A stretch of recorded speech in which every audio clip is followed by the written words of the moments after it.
আমরা পেয়েছি সাবেক বাংলাদেশের প্রধানমন্ত্রী শেখ হাসিনা। আপনাকে স্বাগত জানাই। আপনি আমাদেরকে সময় দিয়েছেন, এসেছেন আমাদের কাছে। আমাদের সাথে আরো থাকছেন ডক্টর মোহাম্মদ ইউনূস। ডক্টর মোহাম্মদ ইউনূস, আপনাকে আমাদের অনুষ্ঠানে স্বাগত জানাই। আপনি আমাদের সময় দিয়েছেন, সেজন্য আমাদের কৃতজ্ঞতা জানাই। অন্তর্বর্তী সরকারের প্রধান উপদেষ্টা ডক্টর মোহাম্মদ ইউনূস যুক্তরাষ্ট্রে বিল ক্লিনটনের উপস্থিতিতে একটা অনুষ্ঠানে বললেন যে এই আন্দোলন খুব পরিকল্পিতভাবে চালিয়ে নেওয়া হয়েছে, কিছুই হঠাৎ হয়নি।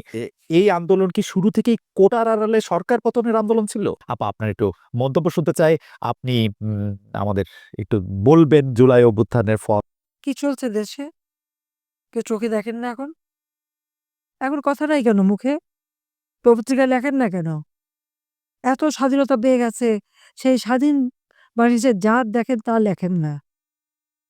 সেই লেখার সাহসটাও নাই। শেখ হাসিনা যখন ক্ষমতা ছিল তখন তো বেশ সাহস ছিল, তখন তো দমাদম লিখতে থাকতেন। আমি কারো গলা টিপে ধরিনি। ইচ্ছা মতো লিখেছেন, ইচ্ছা মতো বদনাম করেছেন, ইচ্ছা মতো মানুষকে বিভ্রান্ত করেছেন। আজকে যারা বিভ্রান্ত করেছিল, আজকে তারা বুঝে দেখুক যে দেশ কোথায় আছে, তারা কেমন আছেন। আমার সেটাই প্রশ্ন, তারা কেমন আছে সেটাই আমি জানতে চাই। এখন বাংলাদেশটায় কারা আছে? সেই জঙ্গি সন্ত্রাসী গ্রুপ, আর যত জ্বালাও পোড়াও লুটপাট বিএনপির। সেখানে আমার প্রশ্ন যে আজকে অর্থনীতি ধ্বংস, বাজেট দেওয়ার টাকা এটাকে গেল কোথায়? ৯০,০০০ কোটি টাকা শেয়ার মার্কেট থেকে চলে গেছে। আমরা সরকারে থাকতে নাকি সালমান সব টাকা নিয়ে যেত। তা এখন সালমান কোথায়? এখনকার টাকাটা কে নেয় বলার সাহস আছে কারো? আমি ডেইলি স্টার, প্রথম আলো সবাইকে বলবো, তখন তো বড় গলা করে বলতেন। এখন একবার বলেন তো টাকাটা কে নিয়েছে? সেই সাহস আছে কিনা সাহস দেখান। আপনারা নাকি একেবারে সাংবাদিক, খুব সাংঘাতিক। আপনাদের পত্রিকার উপর তো কোনো এমবার্গো নেই। তাহলে আপনারা লিখতে পারেন না কেন? অন্য পত্রিকা তো লিখলেই তাদের বিরুদ্ধে হামলা মামলা দেবে, জেলে পুরবে। কিন্তু এই ২ টা পত্রিকার উপরে তো কোনো রকম বাধা নাই। তাদের তো আর ওই নিউজ সেন্টারের কনটেন্ট দিয়ে লিখতে হয় না। তা তারা সত্যি কথাটা লেখে না কেন? যা দেখেন তাই বলেন। লেখেন, দেখি কোথায় সাহস। সে সাহস এখানে কেউ দেখাবেন না বা লিখবেন না। কারণ গণতন্ত্র মানে হলো জঙ্গিদের শাসন। ইংরেজ তো জঙ্গি নেতা। জঙ্গি করে আর সন্ত্রাস করেই তো ক্ষমতায় এসেছে। মামলা, বাংলাদেশে কত হাজার মামলা হয়েছে দেখি আমাদের পত্রিকাগুলি একবার লিখুক তো। কত হাজার আসামি। শেখ হাসিনা আমলে কি এগুলি হয়েছে? তা এখন যে এই যে হামলা, মামলা, খুন, হত্যা, কারোর জীবনের কি নিশ্চয়তা আছে? আমাদের নারী সমাজ খুব আন্দোলন করেছিল। আমি জিজ্ঞেস করি, ৭ জুলাই থেকে ১৪ জুলাই পর্যন্ত যে আন্দোলন, সেখানে কি ছেলেমেয়েদের কোনো বাধা দেওয়া হয়েছে? না তাদের সহযোগিতা করা হয়েছে? মেয়েরা রাত্রেবেলা স্লোগান দেয়, "আমি দুশ্চিন্তায় থাকি।" আমাদের মানে পুলিশ থেকে শুরু করে, আইজিপি থেকে শুরু করে ঢাকা কমিশনার, আমাদের ছাত্রলীগ, আমাদের নেতৃবৃন্দ, তাদেরকে নির্দেশ, এদের নিরাপত্তা দেখা, হলে না যাওয়া পর্যন্ত কোনো ক্ষতি যেন না হয়। এখন তারা বাইরে বেরোতে পারেন না কেন? ভয় পায় কেন? তারা স্বাধীন হয়ে গেছে সব। স্বাধীন হয়ে লুটপাট, বাড়ি, বাড়ি লুটপাট, ঘরে, ঘরে লুটপাট, এমপি হোস্টেল লুটপাট, আওয়ামী লীগ নেতাকর্মীদের বাড়ি লুটপাট। সেই লুটের মালগুলি গেল কোথায়? আজকে পুলিশ হত্যা হয়েছে, আনসারের লাশ গুম হয়েছে, তাদের বিচার হবে না কেন? কেন বিচার হবে না? আওয়ামী লীগের তো বিচার চাওয়ার অধিকারই নাই। কারণ আওয়ামী লীগ দেশ স্বাধীন করেছে, দেশের উন্নতি করেছে, সেটাও বড় অপরাধ। তো এই লোকগুলি কি অপরাধ করেছে? ঠিক আছে, আজকে যে ঘরে, ঘরে হাহাকার, কে দেখে তাদের? এই আহত যারা, যে কটা হত্যা হয়েছে, হত্যাগুলি তো এটা ইচ্ছাকৃতভাবে করা হয়েছে। যারা আন্দোলন করেছে তারাই তাদের মধ্য থেকেই হত্যা করা হয়েছে। আওয়ামী লীগ কোনো হত্যাকাণ্ড ঘটায়নি, আমি কোনো হত্যা করিনি। বরং যারা আহত প্রত্যেকের চিকিৎসা আমি করিয়েছি বিনা পয়সায়। প্রত্যেকের অপারেশন আমি বিনা পয়সায় করে দিয়েছি। প্রত্যেকের নগদ আর্থিক সহায়তা দিয়েছি। যারা মারা গেছিল, যে কয়জন আমি থাকতে যে কটা লাশ পড়েছিল, প্রত্যেকটা পরিবারকে আমি আর্থিক সহায়তা দিয়েছি। আমি কেন মারতে যাব? কিন্তু আমার উপরে এই অপবাদ কেন হবে? ৪৩৯টা মামলা আমার বিরুদ্ধে। তার মধ্যে বেশি খুনের মামলা। আবার তার মধ্যে প্রায় ৪০-৫০ জন তো জীবিত ফিরে এসেছে। তারপরে এর আগে বলল গণহত্যা করেছি। চিফ প্রসিকিউটর বলে দিল গণহত্যা করেছি। তখন সে গণহত্যা কই? এখন আর গণহত্যা বলে না। মানবাধিকার লঙ্ঘন। যে কোর্টে যুদ্ধাপরাধীদের বিচার হবে, আর যিনি সহ যুদ্ধাপরাধীদের ডিফেন্সে ছিল এই চিফ প্রসিকিউটর, সে আজকে কি করে চিফ প্রসিকিউটর হয়? সেটাই আমার প্রশ্ন। কোন আইনে আছে? আইন নাই, বিচার নাই, আদালত নাই, মানুষের কোথাও যাওয়ার জায়গা নেই। একটা দমবন্ধকর পরিবেশ আজকে বাংলাদেশে। বাংলাদেশটাকে আজকে ধ্বংসের শেষ সীমানায় নিয়ে আসা হয়েছে। এখান থেকে ত্রাণ পাওয়ার একটাই বাস্তবতা, এই জঙ্গি ইউনূস এবং তার এই যে উপদেষ্টা আর এই জঙ্গি বাহিনী, এদের হাত থেকে দেশকে রক্ষা করা। ডক্টর ইউনূস যাদেরকে নিয়ে সরকার গঠন করেছে, উনি নিজেও, তার যে লাল পাসপোর্ট করা হলো, কই তার আগের পাসপোর্টের তো কোনো নাম্বার দিয়ে সেখানে উল্লেখ করা হয়নি। তাহলে সে আসলে কোথাকার সিটিজেন? ফ্রান্সের না আমেরিকার? এ প্রশ্নের উত্তরটা দিক। এখন অবশ্য বাংলাদেশের লাল পাসপোর্ট নিল, খুব ভালো কথা। আবার উনার নাম আপনারা দেখেছেন যে আমাদের সাবেক ভিসি কলিমুল্লাহ, তিনি বলেছেন উনি যখন প্রথম বিবাহ করেন আমেরিকায়, আমেরিকার সিটিজেন, সেখানে নাকি খ্রিস্টান ধর্ম গ্রহণ করতে হয়েছিল। সেই খ্রিস্টান ধর্মের নামটা কি ছিল ওনার? সেটাও একটু জানা দরকার। আচ্ছা, খ্রিস্টান ধর্ম গ্রহণ করে তিনি ১ম স্ত্রী, যে মেয়ে এখন অপেরা সিঙ্গার। তো তারপরে কি উনি মুসলমান হয়েছিলেন? আমার কাছে এখন সেই প্রশ্ন। আমাদের যারা হুজুররা হিন্দুদের সাথে যাচ্ছে তাদেরকে আমি জিজ্ঞেস করি যে, "আপনারা একটু জিজ্ঞেস করেন না যে খ্রিস্টান ধর্ম গ্রহণ করে বিয়েটা করলেন, হ্যাঁ, সে বিয়ে টেকে নাই, বুঝলাম সেটা। তারপরে তো আবার ২য় বিয়ে করছেন, খুব ভালো কথা। এটা করতেই পারেন। কিন্তু উনি কি এরপর আবার ইসলাম ধর্ম গ্রহণ করেছিলেন?" আমি সে প্রশ্নটাও রেখে গেলাম। আজকে মিয়ানমার বর্ডারে আমাদের কোনো মানে সরকারের নাকি কোনো নিয়ন্ত্রণ নাই। সেখানে আজকে আরাকান আর্মির দখলে চলে গেছে পার্বত্য চট্টগ্রামের অংশ। কিন্তু কেন গেল? তার উত্তর কিন্তু এই ডক্টর ইউনূসকে দিতে হবে। দেশ বিক্রি করা, আবার এখন আমাদের যে যারা ভোট বিক্রি করবে, সবই শেষ করে দেবে। বাংলাদেশের মানুষের থাকবেটা কি? রক্ত দিয়ে স্বাধীনতা এনেছে।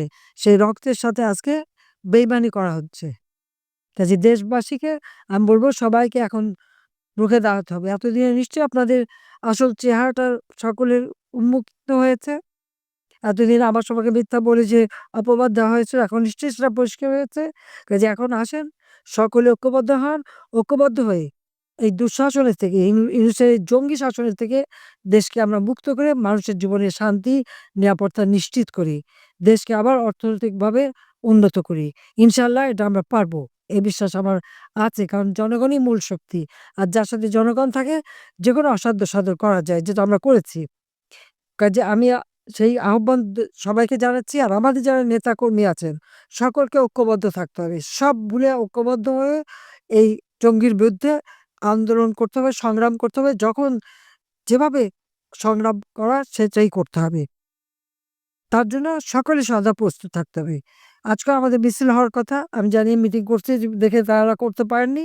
কিন্তু এই সংগ্রামের আমাদের ধারাবাহিকতা অব্যাহত রাখতে হবে যতক্ষণ পর্যন্ত না এই জঙ্গির পতন না ঘটে। আর এর হাত থেকে আবার দেশ, দেশের গণতন্ত্র এবং মানুষের জান-মাল নিরাপত্তা না দিতে পারি, ততক্ষণ আমাদের সংগ্রাম চলবে। সবাইকে ধন্যবাদ। অনেকে এই কথা বলে থাকেন প্রফেসর ইউনূস যে আপনি তো ইচ্ছা করলে এই পৃথিবীর যেকোনো দেশে সেটেল করতে পারতেন। পৃথিবীর যেকোনো দেশের হয়েই আপনার যে আইডিয়া গুলি সেগুলি আপনি ডিসেমিনেট করতে পারতেন। তারপরেও আপনি বাংলাদেশে থাকছেন, বাংলাদেশে থাকাটাকেই আপনি আ মানে আমি যদি বলি আপনার জন্য নির্ধারণ করছেন। সেটি কারণ আপনি চাইলেই সেটি সম্ভব। সেটি কি আপনার জন্য দিন, দিন কঠিন হয়ে যাচ্ছে বা আপনি এটি কেন করছেন? বা মানে আপ অনেকে বলছেন যে আপনি আসলে হ্যাঁ, আপনার কাছে জানতে চাইছি যে আপনি তো আসলে দেশে থাকেন, বিদেশে থাকেন মানে আপনার ভৌগোলিক অবস্থানটা তো আসলে আপনার আইডিয়া গুলির জন্য খুব বড় বাধা না। মানে আপনাকে বাংলাদেশেই কেন থাকতে হবে? এটাই অনেকে প্রশ্ন করেন যে মানে আপনি বাংলাদেশে থাকাটাকেই কেন প্রেফার করেন? তুমি কি বলছো আমি দেশ ছেড়ে চলে যাই? না আমি বলছি যে বাংলাদেশ মানুষ তো এরকম ভাবে যে দেশ থেকে যে চলে পারে সে খুব চলে যায়। এমন কুসন্তান হলাম দেশের জন্য, এখন পরামর্শ দিয়ে আপনি দেশ ছেড়ে চলে যান। এই অবস্থা হলো আমার। দা আমি তো মনে করি না আমার এই অবস্থা হয়েছে যে আমি দেশেরই সন্তান, এই দেশেই থাকবো। দেশের জন্য যে কাজ করি সেটাই করব। এটা যতদিন আমি বেঁচে আছি সেটাই করে যাব। আমাকে বিভিন্ন দেশ থেকে আহ্বান জানায়, আপনি কেন এখানে থেকে দেশে থাকছেন? আজকেও একটা নতুন দেশ থেকে আহ্বান পেলাম। বললে আমরা সব ব্যবস্থা করে দেব। এটা আরেকটা নতুন দেশ যোগ হলো আছি। কিন্তু আপনি অ্যা আ দ্যা আপনি বাংলাদেশেই থাকতে চান এবং আমাদের কাছে যেটি মানে আমরা সাংবাদিক হিসেবে আপনাকে প্রশ্ন করতেই হয়। আপনি দেখেছেন যে আপনার প্রতিষ্ঠিত গ্রামীণ ব্যাংকের একটি সংবাদ সম্মেলন হয়েছে। সেই গ্রামীণ ব্যাংকের সংবাদ সম্মেলন থেকে আপনার বিরুদ্ধে যে অভিযোগ করা হয়েছে, সেই অভিযোগ মানি লন্ডারিং এর। সেই অভিযোগের ক্ষেত্রে বলা কিছু হয়েছে হইলো যে আমি হলো সবচাইতে ডাকু বাংলাদেশে সবচাইতে বড় ডাকাত এদেশে। কাজেই সেই হিসাবেই তো সবাইকে জানান দেওয়া হচ্ছে। সেই হিসাবে আমি পরিচিত হয়েছি। আমি সবচাইতে বড় ডাকাত। আমি সবচাইতে সাংঘাতিক আ আ মানুষ যে দেশে যে সর্বনাশ করে যাচ্ছি। সেভাবে পরিচিত হয়েছি। কিছু দিচ্ছে না। আপনি আমাদের একটু বলবেন যে আপনি বাংলাদেশের জন্য বা আপনার আ পরবর্তী লক্ষ্যগুলি কি সারা পৃথিবীর জন্য? আপনি তো শুধু বাংলাদেশ নিয়ে ভাবেন না যে আপনি আসলে কি করতে চান বা কেমন দুনিয়া চান বা কেমন বাংলাদেশ চান সেটা আপনার কি লক্ষ্য এই মুহূর্তে? এই যে বললাম যে এটাই হলো আমাদের স্বপ্নের বীজতলা। যেগুলো যে আমাদের স্বপ্নগুলো একটা আসে, একটা নতুন আইডিয়া আসে। সেটা একটা বীজতলা। এটা আমরা ট্রাই করে দেখি, একটা ছোট আকারে করি। এতে সফল হলে আরেকটু বড় আকারে করি। এটা বাংলাদেশী করে। একবার সফল হলে সারা দুনিয়া এটা লুফে নেয় যাওয়ার জন্য। সারা দুনিয়ার লোক এখানে আসে, আমাদের লোককে নিয়ে যায়। এভাবে কাজকর্ম করছি। এটা আমরা একটা এই থাকছি বাংলাদেশে, করছি বাংলাদেশে। কিন্তু সারা দুনিয়ার লক্ষ্য আমাদের দিকে। আমরা কি করছি, কি চিন্তা করছি, কিভাবে এগুলো আ পরিচালনা করছি। এবং তার মধ্যে ব্যাখ্যা হিসেবে যেটা আমরা বারবার বলছি, আমরা একটা নতুন পৃথিবী গড়তে চাই। সেই পৃথিবী বলতে ৩ শূন্যের পৃথিবী। এটাও বহুবার বলা হয়েছে, তার উপরে বই লিখেছি। ৩ শূন্যের পৃথিবী কি হবে?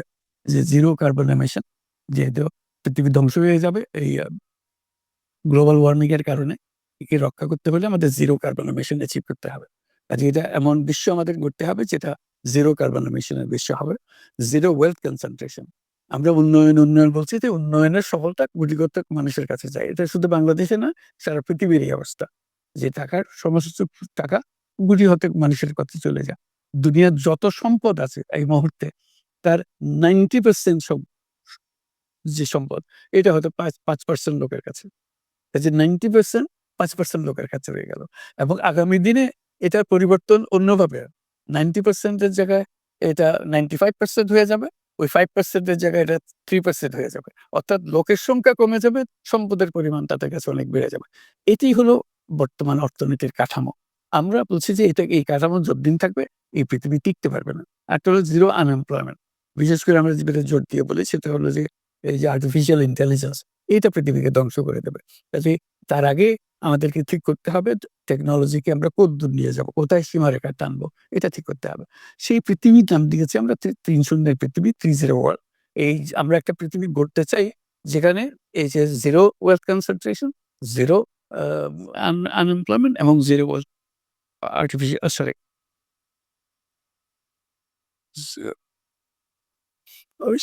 গ্লোবাল ওয়ার্মিং 0 হবে। যে এই ৩ টে 0 র মধ্যে আমরা থাকবো। তো সেটা আবার বিভিন্ন দেশে এটা পর্যালোচনা বৈঠক হচ্ছে। বিভিন্ন বিশ্ববিদ্যালয়ে সেটা নিয়ে আলোচনা হচ্ছে। আমাদেরকে আমন্ত্রণ জানাচ্ছে। আমরা সেগুলো বিশ্বকে বোঝানোর চেষ্টা করছি। এটার বড় নিয়ামক হবে সোশ্যাল বিজনেস। এই সোশ্যাল বিজনেস এর মাধ্যমে এগুলো করা যাবে। সোশ্যাল বিজনেস সঙ্গে আসছে। সোশ্যাল বিজনেস এবং কত জায়গা থেকে কত ভিন্নভাবে এগুলো প্রসার করা হবে সেটা আমাদের উপর আমাদের দায়িত্ব হয়। আমরা এগুলো ব্যাখ্যা করি আমাদেরকে বিভিন্ন বিশ্ববিদ্যালয়ের মারফতে হয়। ১০৭ টা বিশ্ববিদ্যালয়ে এখন সোশ্যাল বিজনেস সেন্টার আছে। এটার নাম ওগুলো সাধারণত ইউনাস সোশ্যাল বিজনেস সেন্টার নামে পরিচিত হয়। নিত্য নতুন বিশ্ববিদ্যালয়ের সঙ্গে যুক্ত হচ্ছে। সর্বশেষ যেটা কিছুদিন আগে আমরা পত্রিকায় দিয়েছিলাম যে finance university of Russia, finance university Moscow. তারা বলছে যে আমরা এখানে ইউনাস সোশ্যাল বিজনেস সেন্টার করব এবং আপনাকে একটা দায়িত্ব দিব।